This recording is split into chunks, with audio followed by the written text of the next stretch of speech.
pero tumatao na sa kanilang sariling tindahan. Nag-iikot pa para ialok ang kanilang mga paninda. Nakatutuwang makita silang mga kidopreneur na lumahok sa event na ito sa San Juan.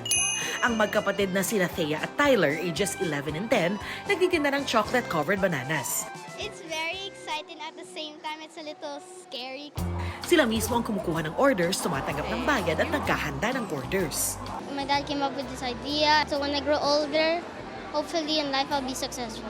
At a very young age, they'll be able to experience to interact with customers and then feel na they're selling and then receiving money and then the goods, trade, everything. The effort that goes into it, I mean, it's not easy. Siyempre kailangan ng effort, responsibility. May kasama namang science lesson sa mga paninda ng 10-year-old na si Mariela. Monarchs called caterpillars.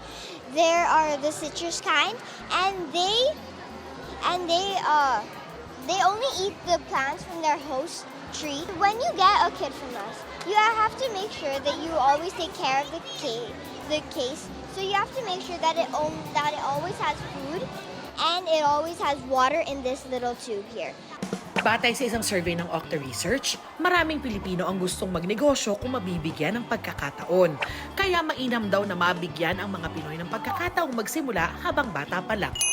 Si John Gabriel, age 11, may natutuhan daw sa pagtulong sa kanyang tita Evie na magbenta ng damit at accessories sa may hobby. I've learned that life really is not easy, and I've learned how to work harder, and just show no hesitation. By life not being easy, do you mean earning money? Yes, it's hard. Understand that making money isn't easy pala. Hindi pala madali. So maybe they will be more prudent with their savings, with their baon.